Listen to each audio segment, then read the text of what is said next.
Winasak ng dambuhalang golem ang mga bahay at sinisira nito ang lahat ng madadaanan habang nagtatakbuhan ang mga tao para sa kanilang buhay. Dumating si Zenos para makita na malapitan ng golem at kasama rin niya si Carmela. Sabi ni Carmela na nakakahinala na may sinaunang sandata na ganito sa lansangan ng isang barong-barong. Hinihisip nila kung paano ito nakarating doon at bigla namang dumating ang 3 pinuno ng gang at natuwa si Zenos na makita silang ligtas. Sabi ng mga babae na hindi sila nasaktan pero malubha ang tinamo ng kanilang mga tauhan dahil sa pag-atake ng halimaw. Nagtanong sila kay Zenos tungkol sa dambuhalan nila lang dahil hindi pa raw sila nakakita ng ganoon. Ipinaliwanag ni Zenos na ito ay isang artificial na nilalang na nilikha gamit ang teknolohiyang may kinalaman sa mahika na dati nang inakalang naglaho na. Sabi niya, isa sa mga orc niya ang nagsabi na nagmula ang golem sa pinakaloob na bahagi ng barong-barong kaya't naisip ni Zenos kung ang underground guild ang may kadadawan nito at napagdesisyonan niya hunahin muna ang paggamot sa mga nasugatan at hinutusan ang 3 babae na ipunan ang lahat ng sugatan sa isang lugar. Nangako siyang mananagot ang may kadadawan ng lahat ng ito, samantala ay may isang lalaki na siyang nagpadala ng golem ang nanunood mula sa malayo habang pinagmamasdan ang nagaganap. Siya ay isang assassin na tinatawag na Guy at siya ang nasa likod ng pag-atake. Tinanggap niya ang trabaho matapos siyang lapitan ni Estan para makabawi at di rin siya naningil ng malaking halaga dahil mas interesado siya sa motibo ni Estan kaysa sa pera nito. Nang malaman ni Guy na gusto lang ni Estan na ilabas ang galit niya kay Zenos at sa mga taong malapit dito, natawa lang siya pero tinanggap ang alok dahil sapat na iyon para mapawi ang kanyang baluktot na pag-iisip. Ipinakita pa niya kay Estan ang isang golem core na ginagawa niya at sinabing sapat na iyon para tuluyang talunin si Zenos. Ngayon habang pinapanood ni Guy ang golem na winawasak ang mga barong-barong, hinihisip niya na sapat na ang pagiging masama nito pero hindi pa rin ito kasing bilis na inaasahan niya. Nagsimula siyang mag-isip kung ano ang mararamdaman ni Zenos kapag isa-isang namatay ang mga mahal niya sa buhay. Pero hindi papayag si Zenos na mangyari iyon habang kinokolekta ng 3 demi-human na gang ang lahat ng sudatan sa iisang lugar. Gumamit si Zenos ng isang makapangyarihan hilang spell na kayang abutin kahit malayo para agad na pagalingin silang lahat. Pagkatapos ay nagsimula siyang damutin ang mga may minor na sugat, pero halatang inis siya dahil hindi siya sigurado kung babayaran siya sa pag-aalaga ng dandang tao at bukod pa roon ay nasa bahay pa rin si Lily. Pinagmamasdan pa rin ni Guy ang lahat mula sa kanyang kinaroroonan at humanga siya sa galing ni Zenos sa pagpapagaling. Gayunpaman ay alam niyang hindi sapat ang pagpapagaling lang hanggat hindi nila nalulutas ang problema sa golem. Gusto niya makita kung paano ito haharapin ni Zenos.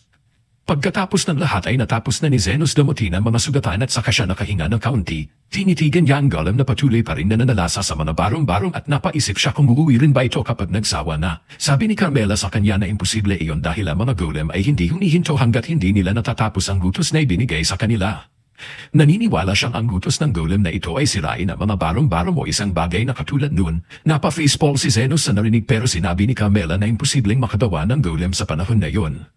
Ang mga magic stone na may mataas na antas ng kadalisayan na kailangan para sa paggawa ng golem core ay matatagpuan lang sa pinakatimog na kontinente na dating teritoryo ng mga demon lord at karamihan sa mga ito ay dapat nahubos na. Bukod pa raw ng itim na sining ng mahika ay nawala na sa paglipas ng panahon at ang mga materyales na kailangan para sa paggawa ng golem ay sobrang bihira na ring matagpuan, kaya't nagtataka siya kung sino ang may access sa lahat ng ganitong klaseng yaman.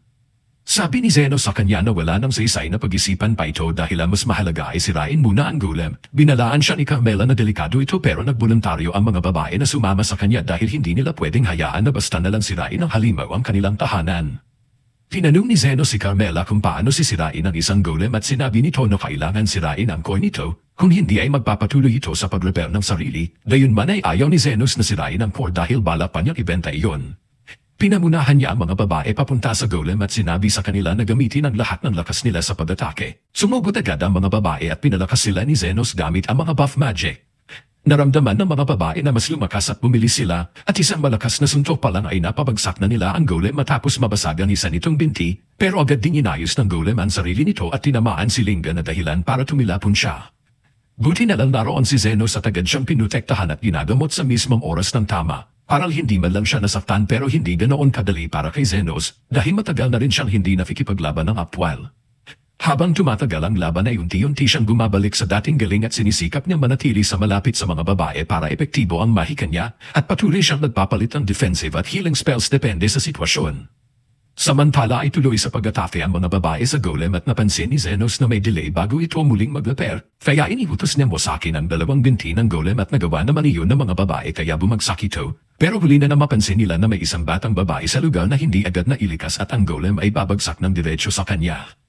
Natataranta si Zenos dahil hindi niya maaninag ng malinaw ang bata para magkas ng depensa kaya't nagmadali siyang tumakbo para protektahan ito. Hindi siya umabot bago bumagsak ang golem, pero sa gulat niya ay ang mismong golem ang gumalaw para protektahan ang bata. Nagtaka si Zenos sa nangyari pero nagsimula siyang iskan ng golem habang tumatakbo palayo ang bata. Pagkatapos niya matapos ang pagstan at dumating si Carmela at sabi niya na kakaiba ang ikinikilos ng golem. Iginiit naman ni Zenos na hindi ganap na artificial ang golem at sabi niya ay nasa kaliwang bahagi ng dibdib nito ang core at hindi lang ito basta-basta na magic stone. Mula sa malayo ay pinapanood ni Guy ang lahat ng ito at napangisi nang makita niya unti-unti na naiintindihan ni Zenos ang kanyang plano. Ang totoo mga magic stone na meron siya ay hindi perpekto at ang pinakamabisang paraan para makagawa ng golem core gamit ang mga iyon ay ang pagsanib nito sa isang tao, pero ang mga golem na ganito ang paggawa ay mahirap kontrolin. Sa tingin ni Guy ay hindi magiging ganoon kahirap kontrolin si Ann dahil isa siyang tanga na puno ng negatibong emosyon. Pinaniwala niya ang pulang buhok na lalaki na kailangan niya ang magic stone para sa kanyang paghihiganti at sa kanya ito pinagsanib sa bato upang maging core ng golem. Ngayon ay gusto niyang makita kung magagawa ba ni Zenos na patayin ang isang dating kaibigan para mailigtas ang mga barong-barong. Pero si Zenos ay may ibang plano at gusto niyang tapusin ang laban nila ng personal. Sinabihan niya ang mga babae na umurong na dahil siya na lang ang makakaharap dito at sumunod naman sila.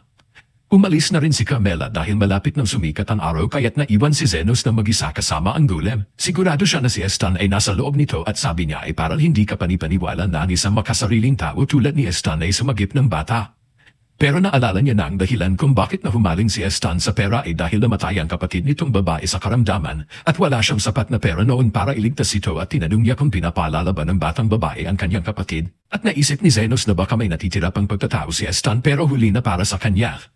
Gumawa si Zenos ng isang espada gamit ang mana at saka sumugod sa golem at tinataga niya ito at sabay na putol na malinis ang dalawang braso ng halimaw habang umatungal ang golem at muling umatake si Zenos at buong lakas na sinaksak ang dibdib nito kaya't lumitaw si Estan na nakakulong sa loob. Binanggit ni Zenos kay Estan na ito na ang katapusan at walang pagkatubili niyang tinataga ito. Nagulat si Guy sa nakita dahil hindi niya inakala magiging ganoon kabagsik si Zenos pero naintindihan din niya na baka gusto lang ni Zenos dumanti sa lahat ng masamang naranasan niya. Balak na sana umalis ni Guy dahil nadismaya siya pero may nakita siyang kakaiba at hindi lang pala tinataga ni Zenos si Estan, kundi ginadamot rin niya ito kasabay ng pagsira at pinupunit niya ang mga bahagi ng katawan ni Estan na nagsanib sa magic stone at agad niya itong pinapalitan ng normal na katawan ng tao gamit ang mahika. Sobrang nakakapagod iyon pero patuloy pa rin si Zenos. Napamangha si Guy sa nakita at hindi niya matanggap na may tao pala may ganoong kalakas at linaw ng isip kahit pagkatapos magpadaling ng daan-daang tao buong gabi. Hindi niya maisip kung paano posible ito at nagsimulang pag-isipan muli ang kanyang mga plano.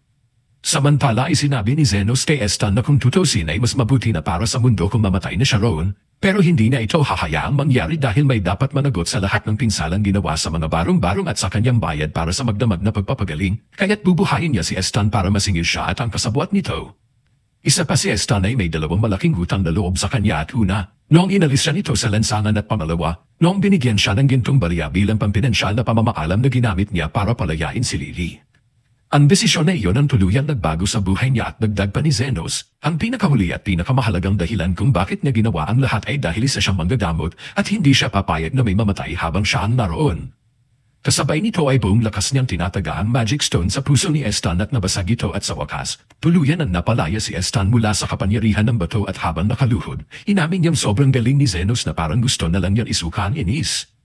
Naalala niyang tinalungan ito ang mga demi-human na babae kanina at ngayon na-realize niyang ganito rin pala ang ginagawa nito sa kanilang grupo noon, bumagsak siya sa lupa at nagmakaawa kay Zenos na patawarin siya, kahit alam niyang hindi siya karapat-dapat.